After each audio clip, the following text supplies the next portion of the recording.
नमस्कार, प्रभा साक्षी पॉडकास्ट में आप सभी का स्वागत है। आज के इस पॉडकास्ट में बात करेंगे कि तुम ही हो बंधु सखा तुम ही हो। क्या बेवजह दुनिया को चीन का खौफ दिखा रहे थे नेहरू? दोस्त के लिए अमेरिका ब्रिटेन सभी से भिड़ गई। तो आइए सुनते हैं आज के इस पॉडकास्ट को। लेकिन उससे पहले अगर आपने हमारे चैनल को सब्सक्राइब नहीं किया है तो ज़रूर कर लें, ताकि आप रोज़ ऐसे ही इंटरेस्टिंग और जानकारीपूर्ण पॉडकास्ट सुन सकें। पूरी दुनिया के लिए चीन हमेशा से एक पहेली बना हुआ है। नेहरू से लेकर नरेंद्र मोदी तक भारत भी अपने बड़े भाई जैसे लगने वाले पड़ोसी देश को समझ नहीं पाई। वजह साफ है, क्योंकि चीन की कम्युनिस्ट सरकार की कथनी और करनी में बड़ा फर्क है, जिसका सबूत उसके नेता बीते 74 सालों में हर मौके पर भारत को धोखा देकर देते रहे हैं। पंडित नेहरू, राजीव गांधी, नरसिम्हा राव, अटल बिहारी वाजपेयी, मनमोहन सिंह और नरेंद्र मोदी, ये वो भारत के प्रधानमंत्रियों के नाम हैं जिन्होंने चीन का दौरा किया और उससे रिश्ते सुधारने की भरसक कोशिश की, लेकिन नतीजा पूरी दुनिया जानती है। चीन के बारे में एक कहावत तो हमेशा से ही प्रसिद्ध रही है कि ऐसा कोई सगा नहीं जिसे उसने ठगा नहीं। पड़ोसियों से रिश्तों में हमेशा उसने जमीन हड़पने की नीति अपनाई है। यही वजह है कि पूरे दक्षिण एशिया में पाकिस्तान को छोड़ उसका कोई दोस्त नहीं है, जबकि भारत की तरफ से चीन से दोस्ती की हर कोशिश की गई। भारत की आज़ादी से पहले से ही जवाहरलाल नेहरू का मानना था कि चीन और भारत में काफ़ी समानता है और दोनों एक दूसरे को काफ़ी अच्छे दोस्त साबित हो सकते हैं। इसी उम्मीद में शायद प्रधानमंत्री बनने के बाद जब पंडित नेहरू ने साल 1949 में पहली दफ़ा अमेरिका की यात्रा की, तो अपने देश के गंभीर मुद्दों के साथ चीन को लेकर भी चर्चा की थी। उन्होंने रिपब्लिक ऑफ चाइना की वकालत करते हुए अमेरिका के सामने उसे मान्यता देने की बात कही थी। यूएन में उत्तर कोरिया के खिलाफ अमेरिका का प्रस्ताव, भारत का समर्थन। चीन को एक करने के लिए सुन यात सेन ने 1912 में कुओमिंतांग पार्टी का गठन किया और रिपब्लिक ऑफ चाइना वाले अपने अभियान में वो काफ़ी हद तक सफल भी हुए। लेकिन 1925 सुन यात सेन की मौत हो गई। उनकी मृत्यु के बाद कुओमिंतांग पार्टी दो भागों में बढ़ गई। एक बनी नेशनलिस्ट पार्टी और दूसरी communist.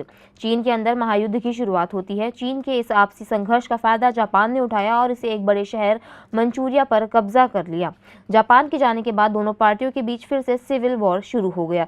People's Republic of China और रिपब्लिक ऑफ चाइना यानी चाइना और ताइवान, इन दोनों ने एक दूसरे के खिलाफ मोर्चा खोल दिया। चीन में कम्युनिस्ट पार्टी यानी माओ त्से का शासन था, जबकि ताइवान पर नेशनलिस्ट कुओमिंतांग यानी चियांग काई शेक का शासन था। चियांग काई शेक अपने समर्थकों के साथ फोर्मोसा द्वीप चले जाते हैं। इसे ही ताइवान के नाम से जाना जाता है। अमेरिका चियांग काई शेक की सरकार को ही असली चीन मानता था। वहीं नेहरू मान्यता देने की बात माओ वाले पीपुल्स रिपब्लिक ऑफ चाइना को मान्यता देने की बात कह रहे थे।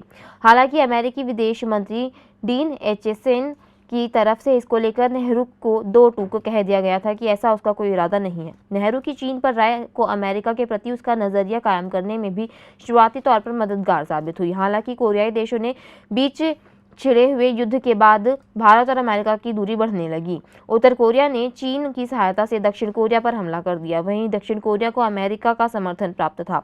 अमेरिका ने यूएन सिक्योरिटी काउंसिल की सहायता से उत्तर कोरिया को घेरने की योजना बनाई। अमेरिका की तरफ से सुरक्षा परिषद में उत्तर कोरिया के हमले के खिलाफ प्रस्ताव लाया। सोवियत संघ ने वोटिंग से दूरी बनाई और अमेरिकी प्रस्ताव को 11 में से 9 वोट हासिल हुए। भारत ने उस वक्त अमेरिकी प्रस्ताव का समर्थन किया था। चीन के लिए लॉबिंग में लगे नेहरू को लग रहा था कि कोरिया युद्ध ज्यादा खतरनाक रुख ले सकता है। उन्हें लग रहा था कि पीपुल्स रिपब्लिक ऑफ चाइना भी उत्तर कोरिया के पक्ष में युद्ध के लिए आ सकता है। उनका सोचना था कि पीआरसी को मान्यता देकर संयुक्त राष्ट्र के स्थायी सदस्य बनने से कोरिया युद्ध के दायरे को सीमित रखा जा सकता है। उनका मानना था कि यूएनएससी में अगर पीआरसी की जगह मिल जाती है तो उसकी नाराजगी कुछ हद तक दूर हो सकती है। आदर्शवाद और नैतिकता का बोझ पंडित नेहरू पर इतना था कि वो चीन को सुरक्षा परिषद की स्थायी सदस्य दिलवाने के लिए पूरी दुनिया में लॉबिंग करने लगे। पंडित नेहरू के इस रुख से अमेरिका बहुत नाराज हुआ था। उस वक्त अमेरिका दुनिया की बहुत बड़ी महाशक्ति था, लेकिन पंडित नेहरू खुलकर अमेरिका की नीतियों की आलोचना करते थे। चीन पर कम्युनिस्ट शासकों का राज था। जब पंडित नेहरू को लगा कि चीन के संस्थापक माओ गरीबों के नेता हैं और उनका लक्ष्य अपनी जनता को रोटी, कपड़ा और मकान मुहैया करवाना है, अमेरिका ने फिर नेहरू के सुझाव को नहीं दी तवज्जो। पंडित नेहरू का मानना था कि माओ गुट के पीपुल्स रिपब्लिक ऑफ चाइना से संबंधित मामले को गंभीरता से विचार करना चाहिए। संयुक्त राष्ट्र में भारत की स्थायी प्रतिनिधि वीएन राव ने सुझाव दिया कि कोरिया मामले में बीच का रास्ता निकालने के लिए समिति गठित हो और उसमें उत्तर कोरिया और पीपुल्स रिपब्लिक ऑफ चाइना समेत सभी पक्ष शामिल हों। हालांकि अमेरिका की तरफ से इसे खासी अहमियत नहीं दी गई। ब्रिटेन के प्रस्ताव का भारत ने किया विरोध। यूएन की सेना ने उत्तर कोरिया को भारी क्षति पहुंचाई। उत्तर कोरिया तथा दक्षिण कोरिया को दो भागों में बांटती 38वीं समांतर रेखा को ही दोनों देशों का सरहद माना जाता था। इसे पार करने का मतलब उत्तर कोरिया में दखल देना होता। लेकिन तभी ब्रिटेन की तरफ से सुरक्षा परिषद में एक प्रस्ताव पेश किया गया। इसमें 38वीं समांतर रेखा को पार करने की छूट दी गई। भारत की तरफ से इस प्रस्ताव का विरोध किया गया। बेवजह दुनिया को चीन का खौफ दिखा रहे थे नेहरू। भारत का मानना था कि 38वीं समांतर रेखा को पार करने से छूट देने पर पीपुल्स रिपब्लिक की तरफ से भी प्रतिक्रिया आ सकती है। हालांकि अमेरिका का मानना था कि भारत बिना वजह से पूरी दुनिया को कम्युनिस्ट चीन का खौफ दिखा रहा है। पश्चिमी मीडिया ने नेहरू के चीन प्रेम को जमकर आलोचना की थी। यहाँ तक कि अमेरिकी राजनयिक और राजदूत चेस्टर ब्राउल्स का मानना था कि किसी ने भी नेहरू को गंभीरता से नहीं लिया और उन्हें कम्युनिस्ट चीन का हितैषी समझा जाने लगा था। चीन को नाराज नहीं करना चाहते थे नेहरू। लेखक एमजे अकबर ने अपने लेख में बताया था कि 1950 में जब कम्युनिस्टों ने चीन पर कब्जा किया तो अमेरिका ने यह प्रस्ताव दिया कि संयुक्त राष्ट्र सुरक्षा परिषद यानी यूएनएससी में चीन की जगह भारत को दे दी जाए। इसको लेकर नेहरू की छोटी बहन और भारत में अमेरिका की राजदूत विजयलक्ष्मी पंडित ने एक सीक्रेट लेटर भी लिखा था, जिसमें उन्होंने कहा था कि अमेरिका चाहता है कि चीन को हटाकर भारत को यूएनएससी का सदस्य बनाया जाए। लेकिन नेहरू ने जवाब दिया कि चीन को हटाकर भारत की जगह लेना हर लिहाज से बुरा है। इससे चीन से टकराव बढ़ेगा और इसका असर दोनों देशों के संबंधों पर पड़ेगा। इतना ही नहीं, उन्होंने तो चीन के लिए लॉबिंग भी की और ये निर्णय लिया था कि संयुक्त राष्ट्र सुरक्षा परिषद में चीन को सीट देने के लिए कहते रहेंगे। 1955 में सोवियत प्रधानमंत्री निकोलाई बुल्गानिन ने सुझाव दिया कि भारत यदि चाहे तो उसे जगह देने के लिए सुरक्षा परिषद में सीटों की संख्या 5 से बढ़ाकर 6 भी की जा सकती है।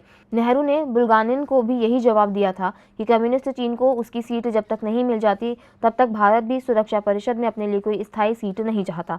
चीन में अपनी फैन फॉलोइंग देख फूले नहीं समा रहे थे नेहरू ने 1954 में चीन की यात्रा से लौटने के बाद अंग्रेजों के आखिरी वायसराय लॉर्ड माउंटबेटन की पत्नी एडविना को एक चिट्ठी लिखी थी, जिसमें वो बता रहे थे कि कैसे चीन में उनका जबरदस्त स्वागत हुआ।